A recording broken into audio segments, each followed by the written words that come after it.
우리 하나님 말씀은 사무엘상 10장 1절부터 8절까지 우리 한 절씩 교독하겠습니다.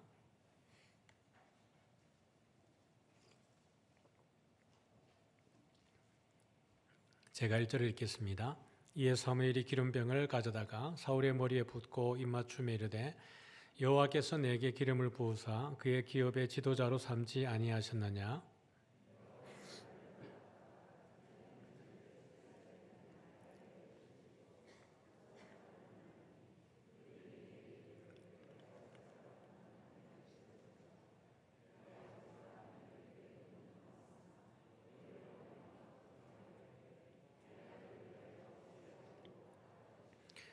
내가 거기서 더 나아가서 다볼 상수리 나무에 이르면 거기서 하나님을 배우려고 베델로 올라가는 세 사람을 만나리니 한 사람은 염소 새끼 셋을 이끌었고 한 사람은 떡 세 덩이를 가졌고 한 사람은 포도주 한 가죽 부대를 가진 자라.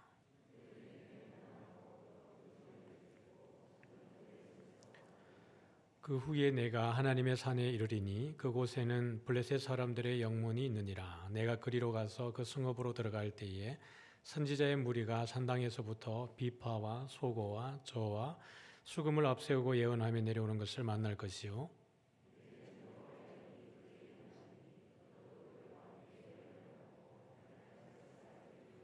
이 징조가 내게 임하거든 너는 기회를 따라 행하라. 하나님이 너와 함께 하시느니라. 너는 나보다 앞서 길갈로 내려가라. 내가 네게로 내려가서 내가 네게 가서 내가 행할 것을 가르칠 때까지. 아멘. 네, 오늘 말씀은 숨는 것은 겸손이 아니다라는 제목으로 또 말씀을 나누기를 원합니다. 사무엘이 이제 사울에게 기름을 붓는데 이제 사울이 사무엘을 만나기 위해서 사무엘이 살고 있는 동네에 가서 이렇게 만나게 되었고 또 만찬을 나누고 난 이후에 이제 사무엘이 사울에게 기름을 붓는 장면입니다. 그렇게 하면서 이스라엘의 이제 기업의 지도자로 삼는다라고 이야기를 했는데 사실 이게 성경을 꼼꼼히 보면 이런 표현들조차도 되게 의미가 있습니다. 분명히 하나님은 사울을 왕으로 세우는데 그 왕으로 세우면서 굳이 여기다가 왕이라고 해도 되는데 지도자라고 하는 표현을 쓰는 것입니다. 물론 이 사울을 이렇게 지도자로 세운다고 해서 왕이 안 되는 게 아니고 그냥 왕을 세우는 과정입니다. 그럼 이제 사울의 마음속에 도대체 이것이 그 하나님이 세우는 게 맞는가에 대한 물음은 계속 있는 거겠죠. 왜냐하면 본인이 가지고 있는 이 궁금증이 있습니다. 내가 베냐민 집하고 또 그 가운데도 가장 작은 가문이고 그 가운데도 약한 집안의 자녀이니까 이런 여러 가지 어떤 궁금증도 있고 또 순종하고 싶은데 또 순종이 되는지 여러 가지 상황 속에 하나님은 사무엘을 통해서 사실은 몇 가지 징조를 보여줍니다. 사울에게 말하기를 내가 갈 때에 징조를 보게 될 건데 한 세 가지를 우리에게 이야기를 해요. 여러분들이 기억하기 좋도록 제가 요약해 드리면 첫 번째 징조는 길을 가다가 두 사람을 만나는 것이고요. 두 번째 징조는 세 사람을 만나는 것이고 세 번째 징조는 선지자들의 무리를 만나는 것입니다. 그러니까 징조가 세 가지인데 다 사람을 만나는 것이고요. 첫 번째 징조는 두 사람을 만났을 때 그들이 주는 메시지는 내가 잃어버렸던 암나기를 찾았다라는 것이 첫 번째 그 징조입니다. 만나서 그 이야기를 해줄 거다라는 것이고요. 두 번째는 그 세 사람 가운데에 한 사람마다 다 각기 가지고 있는 게 있습니다. 한 사람은 염소 새끼 셋을 가졌고 한 사람은 떡 세 덩이를 가졌고 한 사람은 포도주 한 가죽 부대를 가졌고 그런데 그 세 사람 가운데에 떡을 세 개를 가진 사람이 두 덩이를 너에게 줄 것이라는 것이에요. 아주 디테일하죠. 그러니까 어쩌다 마주친 그게 아니고 아주 구체적으로 이 일들이 일어날 것을 이야기하고 있는 것이에요. 세 번째는 선지자들의 무리를 만날 것인데 거기에서 내가 예언을 할 것이다. 이것이 이제 세 가지의 징조입니다. 한 가지만 하면 되는데 맞죠? 굳이 세 가지를 하는 이유는 뭘까요? 세 가지를 하게 되면 위험 요인이 많아지는 거잖아요. 어떤 위험 요인이 많아져요? 징조가 들어맞지 않을 위험 요인이 증가하는 겁니다. 세 가지였는데 두 가지는 맞고 하나가 딱 틀리면 어떻게 돼요? 이거 맞나? 라고 싶은 이게 퀘스천 마크가 딱 달라붙는 거예요. 그런데 하나는 맞고 두 개가 틀리면 이거는 이게 그냥 우연히 그냥 재수로 된 것이라고 해서 이 징조는 효력을 상실하는 겁니다. 근데 세 가지가 다 들어맞을 확률은 아주 희박하고 그 가운데도 디테일하게 이 징조들이 맞을 확률은 더 어려워지는 것입니다. 그러면 그 어려운 징조 세 가지를 굳이 사무엘이 이야기하는 것은 세 가지 징조가 만약에 다 응해진다 그러면, 성취가 된다 그러면 이것은 누구의 뜻이 명확하다는 거예요? 예, 하나님의 뜻이 명확하다라는 겁니다.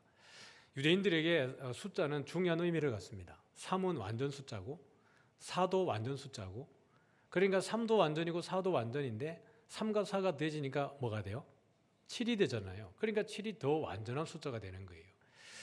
그런 완전한 숫자에 대한 그 성취가 이루어질 때 이건 하나님의 뜻이다라는 것을 보여주고 있는데, 그러면 사울 입장에서는 이 세 가지가 다 성취될 때에 마음이 좀 흡족하겠죠. 그러면 사울 입장에서는 납득이 되는데 과연 사울 아닌 사람 입장에서 봤을 때도 이게 납득이 될 수 있겠는가라는 거예요. 이 세 가지 징조는 사울 개인적으로 성취되는 것인데요. 하나님이 특별히 또 이들을 사랑하셔가지고 사울뿐만 아니라 사울을 바라보는 관찰자 시점에서 객관적인 입장에서도 이것은 하나님의 역사다라고 하는 것을 드러내주는 것이 세 번째 징조입니다. 선지자들의 무리를 만나게 되었을 때 내가 그들을 만나서 예언을 하게 될 것이고 그때 너는 새 사람이 되고 새 마음을 가지게 될 거다라고 이야기를 합니다. 우리 7절 말씀을 같이 한번 읽어볼까요? 같이 읽습니다. 시작. 이 징조가 내게 임하거든 너는 기회를 따라 행하라. 하나님이 너와 함께 하시느니라. 뿐만 아니라 9절에 보면 같이 읽어볼까요? 그가 사무엘에게서 떠나려고 몸을 돌이킬 때에 하나님이 새 마음을 주셨고 그날 그 징조도 다 응하니라. 그러니까 이 구절을 가면서 우리에게 보여주는 그 메시지는 뭐냐 그러면 이 징조 세 가지가 다 어떻게 된 거예요? 다 응해졌다라는 거예요. 그러니까 예언도 하게 되었고 그 다음에 세 사람도 만나고 두 사람도 만나고, 그러니까 사무엘이 개인적인 자격으로 기름 붓는 게 아니라는 것을 증명하는 겁니다. 여러분, 사무엘은 어떤 신분을 가져요? 사사이기도 하고 선지자이기도 하고 제사장이기도 한 것입니다. 그러니까 충분히 사실은 이렇게 개인적으로도 이거 할 수 있지 않나라는 의구심을 가질 수 있어요. 그런데 만약에 이것이 사울과 사무엘 두 사람만의 사이에서 어떤 징조를 가지고 결정이 난다 그러면 이거 우리 흔히 하는 말로 짜고 치는 뭐예요? 그거 될 수 있죠. 짜고 치는 그 시기가 될 수 있어요. 그런데 이 다른 객관적으로도 증명이 돼야 되기 때문에 세 번째 징조에는 상당히 의미가 있습니다. 이 세 번째 예언을 하게 되었을 때 이 주변에 있었던 사울하고 오랫동안 관계를 맺었던 사람들도 이것을 목격하게 돼요. 우리가 그 본문을 한번 보도록 하죠. 우리가 10절과 11절 말씀을 같이 한번 보겠습니다. 같이 읽어볼게요. 시작. 그들이 산에 이를 때에 선지자의 무리가 그를 영접하고 하나님의 영이 사울에게 크게 임함으로 그가 그들 중에서 예언을 하니 전에 사울을 알던 모든 사람들이 사울이 선지자들과 함께 예언함을 보고 서로 이르되 기스의 아들에게 무슨 일이 일어났느냐, 사울도 선지자들 중에 있느냐 하고. 거기 보니까 6절에 그렇게 하면 네가 새 사람이 되고 라고 이야기하고 있고 9절에도 보니까 하나님이 새 마음을 주셨고 라고 이야기할 때 새로운이라고 하는 이 형용사가 new라고 하는 그 단어가 아닙니다. 여기에 보면 other이라고 하는 다른이라는 뜻입니다. 그러니까 징조를 사울이 세 가지를 경험을 하고 성취가 되어졌는데 이것이 사울과 사무엘 개인적으로만 이가 성취되는 것이라 그러면 변화된 걸 알 수가 없잖아요. 그런데 세 번째는 이 사울이 예언을 함으로 인해 가지고 보는 사람들 입장에서는 야, 사울이 완전히 다른 사람이 되었어라는 겁니다. 그런데 그렇게 말하는 사람들이 누구냐 그러면 11절에 보니까 누구예요? 전에 사울을 알던 모든 사람들이라는 겁니다. 이게 의미가 있죠. 어릴 때부터 사울을 잘 알았던 사람이, 여러분 사울 보니까 선지자예요? 아니에요? 기스가 사울의 아버지가 선지자예요? 아니에요? 아니에요. 그러니까 사울은 분명히 선지자가 아닌데 이들이 지금 바라보는 사울은 뭘 하고 있다는 거예요? 예언하고 있는 거예요. 그러니까 가시적으로 표면적으로 객관적으로 사울에게 일어난 일들이 흔한 일이 아니라는 것을 어릴 때부터 자란 사람들이 증언해 주고 있는 거예요. 그러면서 이 사람들이 사울을 존경하는 게 아니라 사울을 조롱하는 속담을 하나 만들어내는 거예요. 11절 하반절에 보니까 뭐라 그래요? 기스의 아들에게 무슨 일이 일어났느냐? 사울도 선지자들 중에 있느냐 하고. 우리 12절 읽어볼까요? 시작. 그곳에 어떤 사람은 말하여 이르되 그들의 아버지가 누구냐 한지라. 그러므로 속담이 되어 이르되 사울도 선지자들 중에 있느냐 하더라. 그들의 아버지가 누구냐라는 말은 기스가 선지자냐? 아니지 않냐라는 거예요. 그러면 그 아버지도 선지자도 아니고 얘도 선지자가 아닌데 지금 예언하는 거 보니까 야, 이게 별일이 다 있네. 얘가 예언을 다 하고 있네. 얘가 선지자인가? 조롱하고 놀리는 투예요. 혹시 여러분 가운데에 혹시나 뭐 연세 상관없이 신학한다 그러면 누가 네가 라고 할 분이 계십니까? 제가 이게 목사가 되고 나서 그 옛날 동기들 만나고 친구들 만나면 하는 얘기가 네가 목사가 됐다고? 이렇게 무슨 말인지 아시겠습니까? 예. 아니 내가 너를 아는데 네가 어떻게 자랐는지 아는데 네가 목사가 됐다고? 이야, 참 천지가 개벽한 노릇이네, 이런 뜻입니다. 그러니까 사울은 도대체 선지자의 반열에 들 수 있는 사람이 아닌데 지금 이걸 하고 있다는 얘기예요. 그러니까 너무나 분명한 증거가 있다는 거죠. 여러분 27절입니다. 오늘 10장 27절에 보면 불량배가 등장하는데 같이 한번 읽어볼까요? 시작. 어떤 불량배는 이르되 이 사람이 어떻게 우리를 구원하겠느냐 하고 멸시하며 예물을 바치지 아니하였으나 그는 잠잠하였더라. 여러분 불량배들이 있어요. 지금 여기에 사울의 고향이 기브아거든요. 기브아 말씀드렸죠. 기브아에 그 불량배들이 있었다고. 이 불량배들은 여전히 사울을 왕으로 모실 생각이 없습니다. 그래서 멸시하고 예물조차도 드리지 않습니다.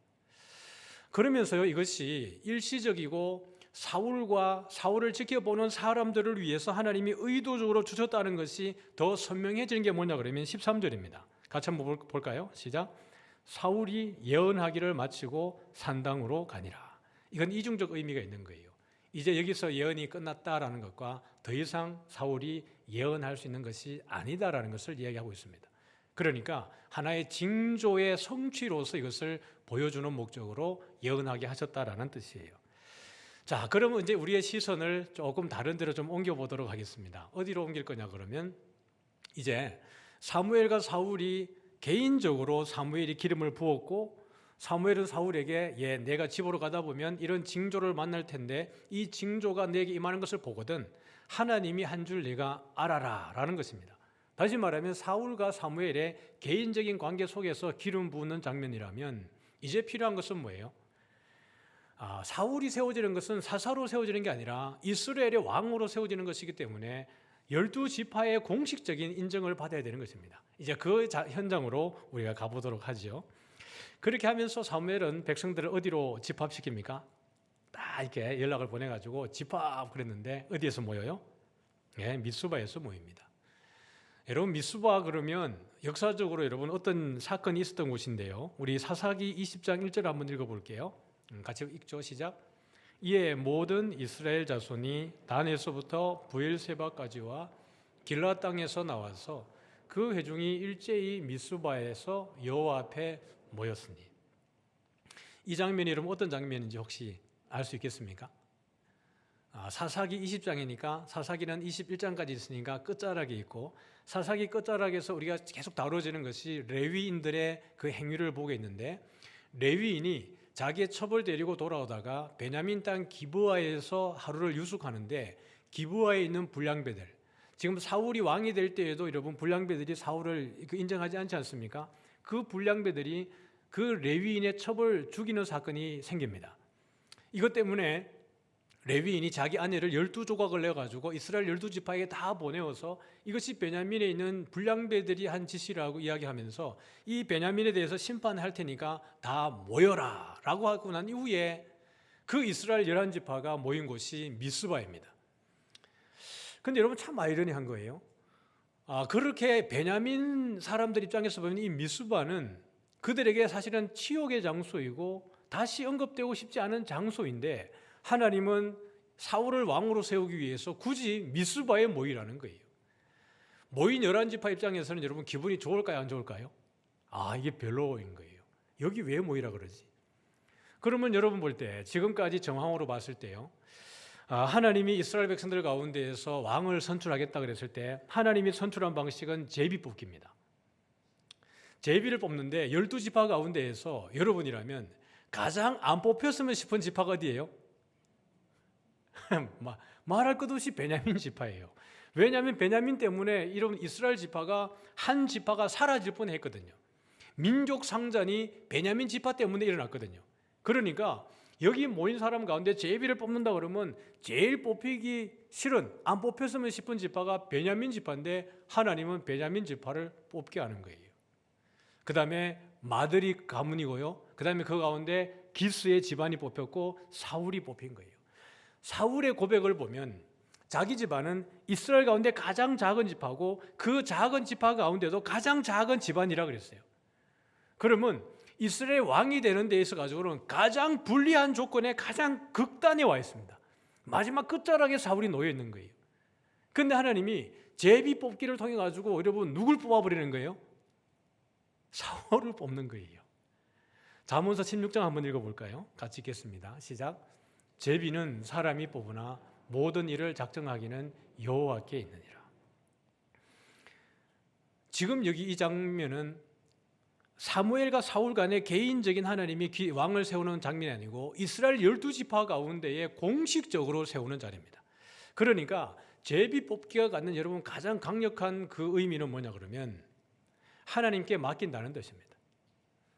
우리가 내 자의적으로 계산하지 않고 이 모든 권한을 하나님께 위임합니다라는 뜻이고, 그 다음에 이 결정에 대해서 우리는 뭐 하겠다는 뜻이에요? 순종하겠습니다라는 뜻입니다.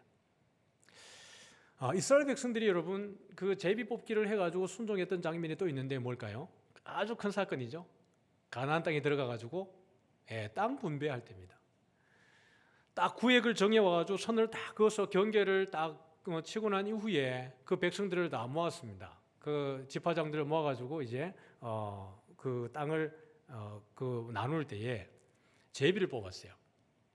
근데 만약에 하나님이 제비를 뽑지 않고 12족장에게 불러가지고 야 지금부터 앉아가지고 땅을 우리가 아주 논리적으로 아주 이성적으로 판단해가지고 땅을 한번 분배해보자. 그래가지고 여러분 12지파에게 우리 족장들이 앉아가지고 땅을 나누기로 회의하기 시작했다 그러면 여러분 이게 골고루 분배가 됐을까요? 안 됐을까요? 아마 난리 났을 겁니다. 우리 지파에는 여성이 많아가지고 말이야 이렇게 하면서 우리 지파에는 나이 든 사람이 많아 뭐 이렇게 하고 우리 지파는 사람이 많기 때문에 여러 가지 이유를 들어가지고 서로가 좋은 땅을 가지겠다고 여러분 다투지 않았겠습니까? 그러면 아마 그 가운데에 땅 분배는커녕 부족들 간에 자기 그 지파들 가운데에 아마 전쟁이 먼저 일어났을 겁니다. 그런데 하나님이 땅을 분배하는 방식을 뭘 선택하신 거예요? 제비 뽑기를 하셨습니다. 제비를 뽑아가지고 그 땅이 뽑히면 거기 가서 사는 거예요. 이게 하나님의 방식이죠. 여러분 그런데 그 땅을 분배하고 난 이후에 그 분배해준 땅이 마음에 들지 않아가지고 야 우리는 더 좋은 땅으로 가야 되겠다라고 해서 그 분배받은 땅을 떠나서 다른 데로 간 지파가 있는데 혹시 아십니까? 단지파예요. 단지파가 하나님에게 분배받은 땅에 딱 살아보니까 여러분 단지파가 그 분배받은 땅이 나쁜 땅이 아닙니다. 이스라엘 가보면 그 땅이 아주 비옥한 땅이에요. 그럼에도 불구하고 단지파가 그것을 포기한 이유는 바로 옆에 블레셋이 붙어있기 때문에 그렇습니다. 블레셋이 계속해서 위협할 거니까 이건 싫다라는 거예요.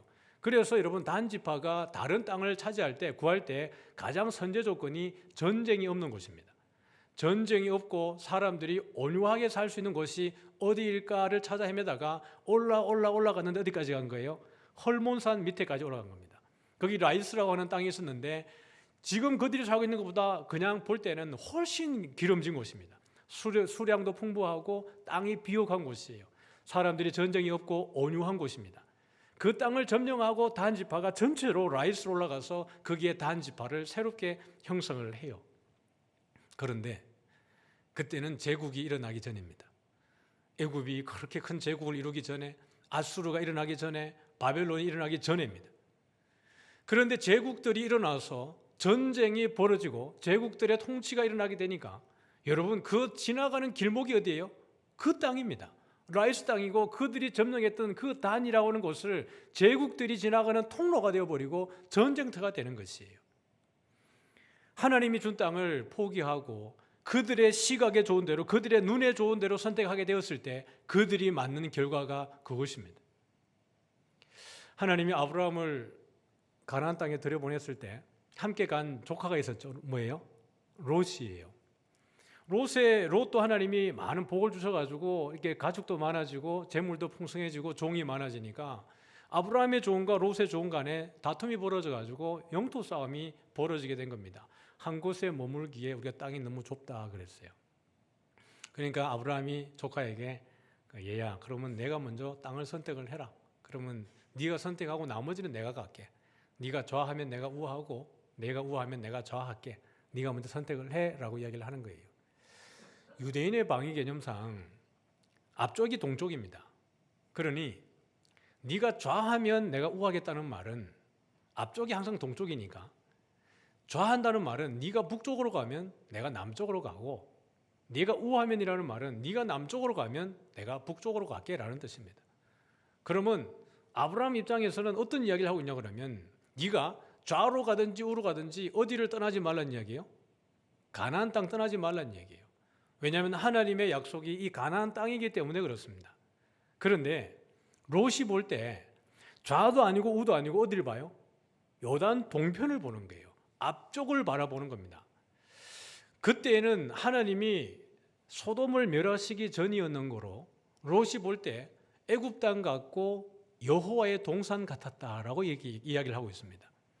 하나님이 멸하시기 전이었기 때문에 자기가 선택한 자기가 보기 좋은 곳으로 약속의 땅을 넘어서서 다른 지역으로 가게 된 거예요. 그 결과가 무엇입니까? 소돔과 고모라가 그 음란과 타락으로 인하여서 유황불비를 맞고 그 성이 멸망을 당하게 되는 것입니다. 여러분, 제비를 뽑는다는 것은 하나님에게 맡긴다라는 거예요. 그러면 이 제비가 뽑혔을 때 여러분, 사울이 취해야 되는 행동은 무엇일까요? 아멘입니다. 도무지 자기가 생각할 때 가장 작은 지파와 가장 작은 가문과 가장 작은 가정에 있는 내가 도대체 어떻게 왕이 될 수 있습니까? 라고 그 의구심을 품었을 때 하나님은 공적으로 개인적으로 여러 가지 징조와 증거를 통해서 보여주셨습니다. 마지막 제비를 뽑으면서까지 내가 너를 선택했다고 하나님이 선택해 주시는 거예요. 그러고 나서 다 뽑아가지고 사울이 뽑혔는데 사무엘이 보니까 사울이 없습니다. 하나님께 물어요. 하나님, 지금 여기 사울 있습니까? 왔습니까? 물어봐요. 여러분 볼 때 와 있어요? 안 와 있어요? 와 있죠. 근데 사무엘 눈에는 안 보여요. 왜 안 보일까요? 숨었으니까요. 어디에요? 짐꾸러미 뒤에 숨었습니다. 질문입니다. 여러분이 볼 때 사울이 숨는 이 장면이 사울이 여러분 겸손한 거예요? 미련한 거예요? 지금 제가 스토리를 쭉 풀어드렸지 않습니까? 여러분이 볼 때 지금 사울의 행위는 겸손해서 숨은 거예요? 미련해서 숨은 거예요? 네, 미련해서 숨은 겁니다. 여호와를 알지 못하는 다른 세대가 일어난 사사시대에 하나님의 말씀이 희귀하여서 이상이 흔히 보이지 않던 그 시대에 하나님이 사무엘을 세워서 단에서부터 브엘세바까지 사무엘이 선지자인 것을 알게 했고 사무엘은 지역을 순회하면서 하나님의 말씀을 선포하고 가르쳤습니다. 그런데 사울은 여전히 하나님에게 관심이 없습니다. 하나님의 마음에 관심이 없습니다. 지금 이 정도가 되었으면 사울은 숨을 것이 아니라 주여, 내가 뭘 할 수 있겠습니까? 내가 도대체 어떻게 해야 됩니까? 라고 사무엘에게 하나님에게 물어야 되는 거예요. 그런데 지금도 여러분 사울이 숨는다는 것은 사울이 얼마나 영적으로 미련하고 어두운가를 보여주는 것입니다. 우리가 이 메시지를 우리에게로 한번 가져와 볼 필요가 있습니다. 우리 이석교회는 수평이동이 많은 교회입니다. 맞죠? 부정하지 않습니다. 다 우리가 그걸 인정하고 그냥 그것 또한 하나님의 은혜로 알고 있습니다. 우리가 이동을 해올 때 어떤 마음에서 우리는 이삭교회를 오게 되는 걸까요? 이삭교회라고 하는 이 큰 덩치가 어쩌면 여러분에게 큰 짐꾸러미 같이 숨기 좋은 공간이어서 오는 것은 아닌가요? 내가 다른 교회에서 열심히 섬기다가 상처받았기 때문에 이제는 내가 다른 교회 가게 되면 상처받기 싫어서 봉사의 자리에 안 갈 거야 라고 하는 분들이 의외로 많습니다. 가장 편한 것은 내가 아무 말도 하지 않고 어떤 공동체도 들어가지 않고 어떤 소그룹에도 들어가지 않고 그냥 내가 가서 예배드리고 집에 가는 게 제일 속 편해. 상처 안 받아라는 것입니다. 하나님이 우리에게 은사를 주실 때에는 어쩌다가 하나님이 실수로 여러분에게 은사를 주신 것입니까? 교육자들이 성도님들에게 전화를 해서 집사님, 또 권사님 이렇게 하면서 어디 좀 섬겨주시면 안 될까요? 그럴 때 교육자들이 어쩌다가 지나가는 여러분의 이름을 붙들고 아이고 한번 해봐야 되겠네라고 하는 걸까요? 아니면 기도하고 마음 졸이면서 하나님 도와주십시오라고 하는 마음으로 여러분 전화를 드린 걸까요? 전자일까요? 후자일까요? 어쩌다 마주친 그대가 여러분이 아닙니다. 아시겠습니까? 기도하면서 전화할 때에도 긴장감이 있습니다. 거절에 대한 긴장감, 핑계댈 것에 대한 두려움 이런 것을 가지고 전화를 드리는 거예요. 하나님이 우리에게 은사를 주실 때에는 그뒤에 숨으라고 주신 것이 아니고 하나님을 위해서 쓰라고 여러분에게 주신 것입니다. 우리가 받은 은혜를, 우리가 받은 복을 나누기 위해서 주님이 우리에게 준 것입니다. 이삭교회는 수평 이동을 해서 오는 성도들에게 숨기 좋은 공간으로서 짐더미가 되어주는 공간이 아니고 더 할 일이 많기 때문에 이곳에 보내주신 건 줄 믿으시기를 바랍니다. 교육자들 전하기 전에 여러분들이 제가 이 부분을 섬기고 싶은데 섬길 자리가 있을까요? 라고 물어주면 너무 좋지 않겠습니까? 축도 마치고 인사하기 전에 도망가기 전보다는 교육자들이 문 열기 전에 먼저 문 열고 나가기보다는 교육자들에게 잡히는 거 떠냅니다. 우리 교회 한번 섬겨주시겠습니까? 공동체 한번 들어와 주시겠습니까? 라고 할 때 여러분들이 잡혀주는 것도 은혜고 지혜입니다. 하나님이 우리를 통해서 쓰시기 위해서 우리에게 보내주셨고 우리에게 만남을 주셨고 공동체라는 것을 주셨기 때문에 그렇습니다. 여러분 오늘 말씀을 정리를 해보죠. 사울이 여기에 숨는 것은 참 바람직하지 않은 것입니다. 하나님이 모세를 불러서 얘야 네가 애굽에 가서 내 백성 이스라엘을 좀 불러내야 되겠다라고 이야기할 때 모세가 뭐라 그래요? 하나님 나는 아닙니다. 나는 거기서 도망쳐 나왔고 나는 말도 못하고 혀가 둔하고 입이 뻣뻣하고 말할 재주가 없는 인간이 접니다 라고 이야기합니다. 하나님이 야 너의 입은 누가 만들었냐? 너의 눈은 누가 만들었고 귀는 누가 만들었고 보는 것은 누가 만들었으면 못 보는 것은 누가 만들었느냐라는 것입니다. 내가 아니냐라는 거예요. 누가 너를 만들었고 누가 너를 여기에 끄집어냈느냐라는 거예요. 하나님이 아니냐라는 겁니다. 모세가 예 잘못했습니다가 아니라 오 주여 제발 주님 정신 차리십시오. 보낼 만한 사람을 보내십시오라고 다시 한번 발뺌을 합니다. 하나님이 화가 나가지고 버럭 하셨겠죠. 아론이 있지 않냐요. 아론이. 네가 할 수 없기 때문에 여러분 누가 하는 거겠어요? 내가 한다라는 겁니다. 우리가 할 수 없기 때문에 하나님이 하는 줄 믿으시길 바랍니다. 여러분 준비가 다 되어서 하는 사람이 여러분 몇 명이나 될까요? 우리에게 은사가 차고 넘치고 기술이 넘쳐가지고 여러분 봉사하는 분들이 과연 얼마나 될까요? 제가 20살 때 전도사를 했습니다. 예수님을 18살에 고등학교 2학년 때 예수님 영접하고 제가 20살에 신학을 갔으니까요. 신학교에 가가지고 공부를 하는데 알아들을 수 있는 것이 없습니다. 그래서 제가 교수님한테 도무지 덤비고 싶은데 납득이 안 되니까 질문을 해가지고 제가 덤비고 싶은데 아는 게 없으니까 질문도 못 하겠어요. 야 이게 환장을 노렸습니다. 그래서 제가 2학년 때 휴학을 한 거거든요.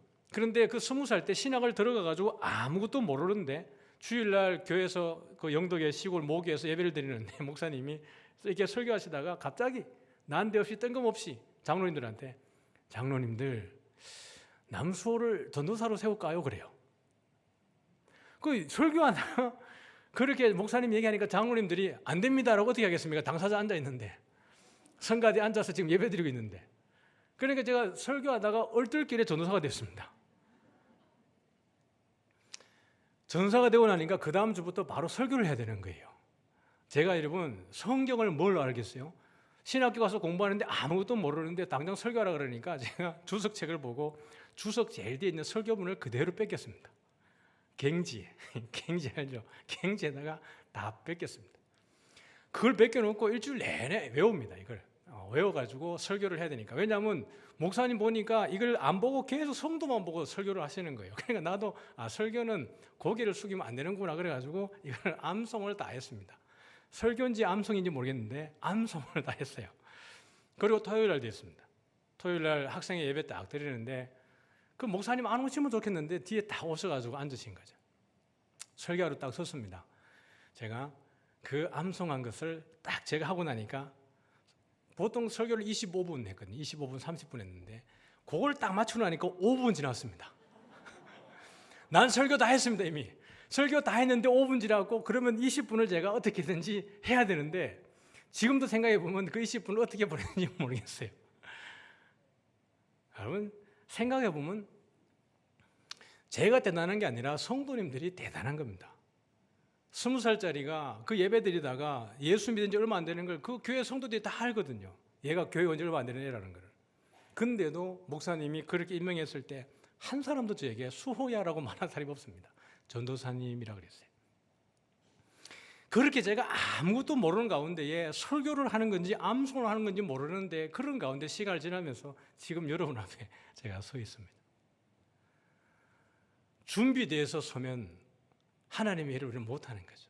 하나님이 쓰시겠다 할 때 아멘 하는 지혜가 있어지기를 소원합니다.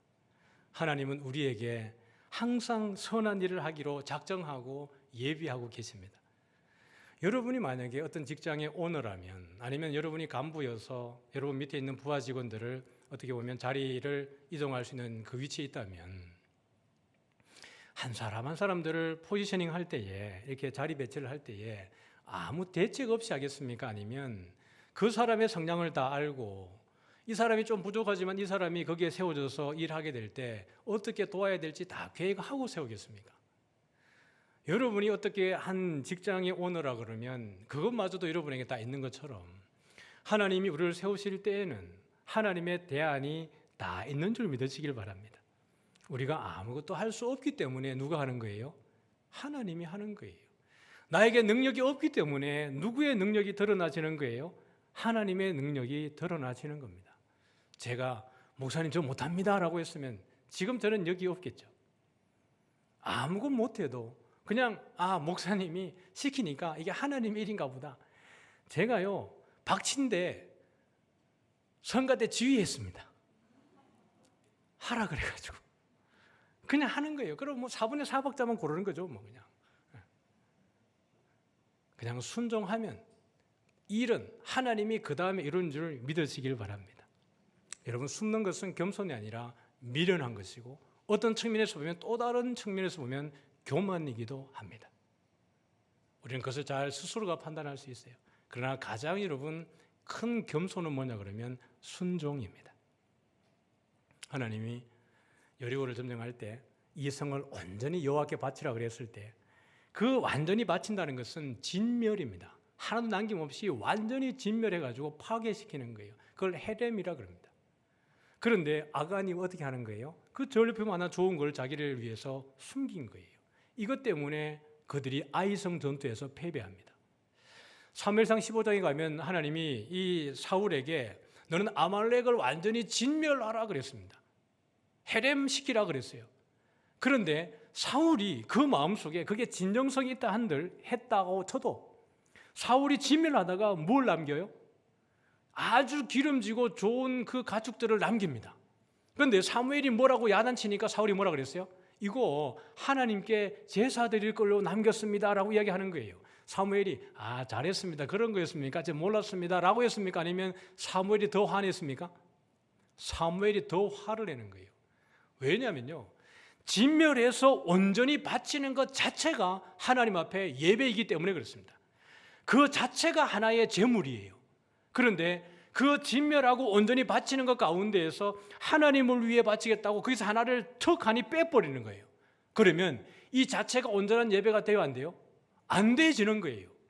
지금 사무엘이 사울에게 야단을 치는 것이 그것입니다. 당신이 진멸하는 것이 하나님을 예배하는 것이고 이것 자체가 제물이 되고 예물이 되는 것인데 거기에서 하나를 빼버리면 이미 이 제물이, 이 예배가 흠결이 생겨지는 것이라는 거예요. 그래서 순종이 뭐보다 낫다는 거예요? 제사보다 낫다라는 거예요. 그 순종이 제사고 순종이 예배라는 것입니다. 말라기서 보면 제사장들이 하나님 앞에 눈 멀어 있는 것, 흠 있는 것, 점이 있는 것 이런 것들을 드리면서도 뭐라 그래요? 우리가 언제 하나님 앞에 흠 있는 것을 드렸습니까? 라고 반문하는 거예요. 사랑하는 성도 여러분, 하나님이 원하는 것은 순종입니다. 순종이 제일 겸손한 것이고 하나님의 뜻을 이루는 것인 줄 믿으시길 바랍니다. 이 한 주간에도 하나님이 여러분을 향하신 하나님의 뜻이 무엇인지를 여러분들이 기도하고 묵상하고 그래서 여러분에게 주어진 은사가 하나님의 기쁨을 위해서 쓰여지는 복이 있어지기를 주의 이름으로 축복합니다. 우리 다 같이 일어나셔서 우리 찬양하겠습니다.